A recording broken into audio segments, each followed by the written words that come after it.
Today's topic is business books every personal trainer must read.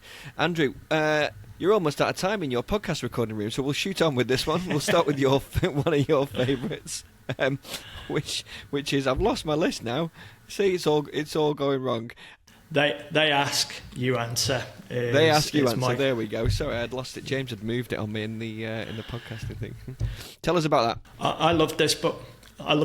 When I first read it, it's by Marcus Sheridan. My aha was when I read this was it just made total sense. And it works so well for us as fitness professionals. We get asked questions all the time. And we always, or mostly, struggle to think what content can we create when it comes to our marketing. We preach here, value first, and that's where they ask you answer comes into play. Think of all the questions that prospects or clients have asked you, potentially in your training sessions, then create content based on that. You answer that question in the form of content, be it blog post, be it video, be it podcast. And that's why I like that book. It just gives us traction when it comes to our marketing. Yeah, and potentially never run out of ideas for blog posts. Yeah, no, literally, we use it at Strength Matters all the time. That same book is a recommendation he gave me years ago, and it's what we do on this podcast a lot of the time, on the blogs, on the reels and stuff like that. So we lost you there for a second. I hope that wasn't just me.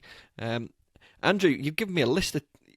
You've given me a list of 10 here. What's your next one? For me, The Go-Giver. I love, when I'm reading, I like to read a story. And The Go-Giver is a parable, and it just talks about the central theme of that book is giving value. So, and that again aligns with what we should be doing as fitness professionals. If we lead with value, and again, it's something that we lead with here at Strength Matters, you're building trust, you're building the authority around your topic of choice. And rather than going for that, will you marry me straight out the gate approach, if we lead with value and give to receive, then we're going to do much better in the world. The go-giver is the switch side to the go-getter. You know, we talk about, they're a go-getter, you know, but that's generally ego-driven as opposed to leading with value. So it's a quick read, but it's a book that I turn to every year. I'll read it at least once a year. Fantastic. And would your third one be Marketing Made Simple? Yeah, I just like that. It's a book by Donald Miller, and again, it's one of those books that just made sense when I put it into when I read it, both on the Kindle, and then I loved it that much that I got the physical book as well. It just lines out the framework of getting your marketing. And again, as fitness professionals, we're technicians, not necessarily marketers, but we need to market our business, and this does it in a simple framework, which is actually the framework that we use here at Strength Matters. So you're getting an insight into what we deliver with our clients. But it's a great book, and it's simple and easy to read. Fantastic. James, we'll come on to you. What's your number one? I always go back to the first ever real book of marketing I ever read, and that was Influence by Robert Cialdini, who's a professor of psychology. And it's a fantastic book that he wrote to try and stop himself being influenced by all the marketing campaigns and all the influence he was being conned by to everything. So from a very high level, he looked at the 7 key things of persuasion that you need to help market in your business. And they were, I've just listed them here very quickly. You got reciprocity. You know, we feel obligated to pay back gifts and favors we've received. It's commitment and consistency, which we talk a lot about, being consistent with everything that you're doing. Social proof, reviews, things like what people are saying about you. Liking, we prefer to do business with people we like, right? That's really important. And then authority, we're going to show that your business isn't a true authority in the area that you're doing. So it's authority is a key part, a key aspect of it. And then you've got scarcity. We want things more than when you're not harder than when you can't get it. For example, if things are here today, gone tomorrow, you're going to try and eat it as fast as you can or get it as fast as you possibly can. So those are the 6 elements here that influence that stuck with me. And I remember this from my very first marketing course I ever did, and it's stuck with us for the rest of our time. Fantastic. Good summary. Next one, .com secrets. Oh yeah, .com secrets. I forgot about that. Yeah, so Russell Brunson, Again, huge influence. I am not a fan of ClickFunnels anymore for various different reasons about the quality of their product and service. But credit where credit goes, .com Secrets, that first book about the sales ladder and the value ladder and how to stack people up was a fantastic book, influenced how we do ladders and sales processes here at Strength Matters. So kudos to Russell Brunson where it's at. We don't use his models and methods anymore, but that original book is still valid, and I still think it's useful today for people to help them grow their business. And your final one, although actually we might mention a couple more of this, but your top three, The Pumpkin Plan.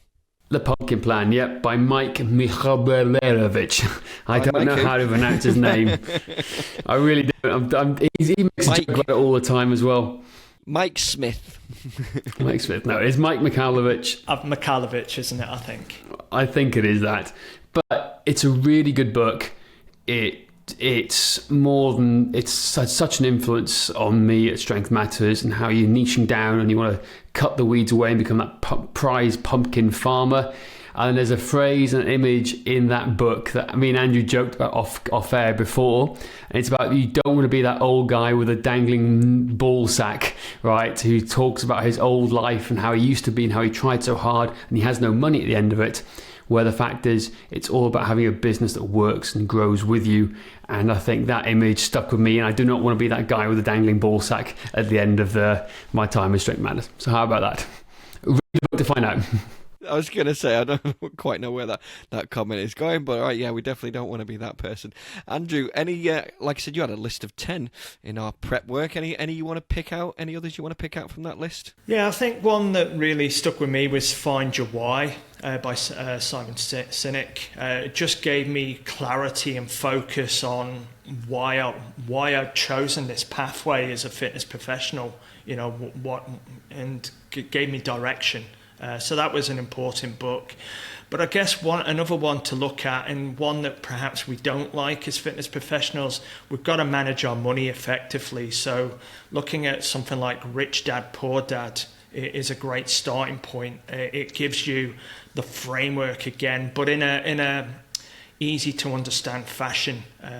So don't be put off by that. And if, like a lot of fitness professionals, you're not good at managing money, that would be a good starting point, because it's not what we make, it's what we keep, and we need to get better money as money managers.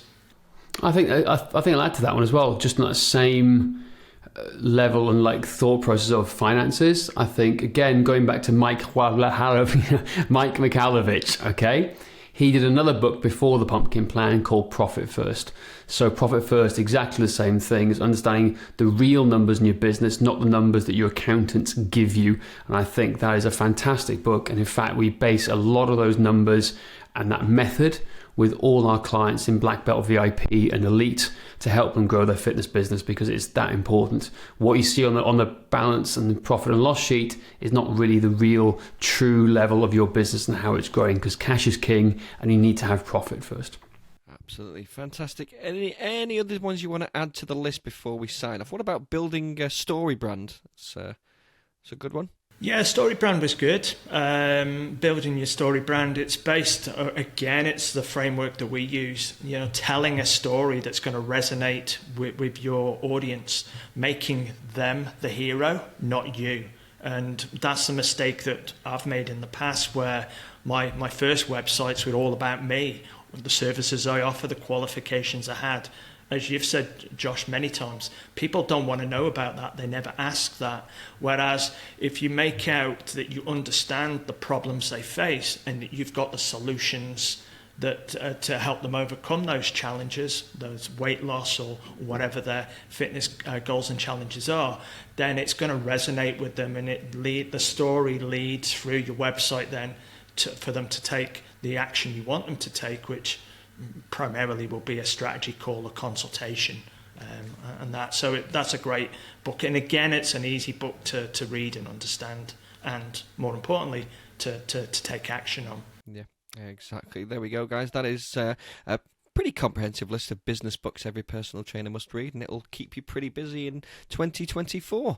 That is it for today. Please don't forget to rate, review and subscribe. And if you want to find out what's holding you back from growing your fitness business, get yourself a free website audit by going to strengthmatters.com/audit.